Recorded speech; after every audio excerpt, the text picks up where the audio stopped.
Welcome back mga kaibigan. Eto, napalaban na po ang strong group kakatapos lang at tinambakan po ang PBA team na Converge.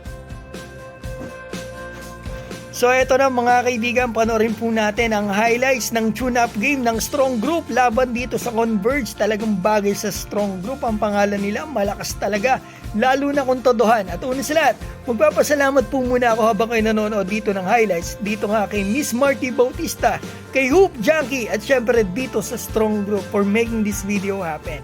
Kiambao, kita natin yung floater niya doon, napakaganda naman yan Kiambao. Sana mas maganda ipakita ng team natin pag nasa laban na. Yan si Dwight Howard, simpleng-simple lang, hindi pa masyado pumupersa. Ang date ng laban mga kaibigan na January 19 to 28 kung hindi ako nagkakamali. So ito makikita natin, Baltasar, makakasama kaya to next month mga kaibigan sa window ng FIBA, sa FIBA Asia Cup. So ito makikita natin dito, Big Mike Nieto, kasama pala dito si Big Mike. So yun, nakataras talaga si Big Mike dito.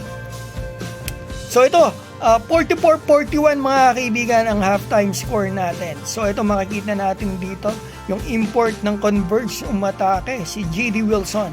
Ito, Andre Robertson, gandang gumalaw, suabe. Si Jordan Heading mga kaibigan, gusto kong makita next month sa FIBA window. Sa SJ Belangel, may init ang nilalaro ngayon overseas.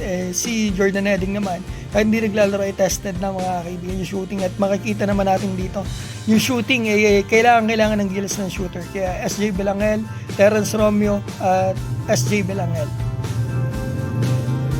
So yan, si Jordan Heading pala mga kaibigan. Isama natin yan talaga si Jordan Heading. So ito Dwight Howard. Eto, Heading talaga. Sana talaga makuha si Heading. Anong gusto mo kaibigan, sama natin si Heading next month? So itong score, tinambakan, 97-64, 33 points mga kaibigan. Sana at least mabilis naman yung video natin, nagka-idea po tayo sa tune-up game at kung gaano nga ba talaga kalakas ang ating strong group. Maraming salamat po sa inyo.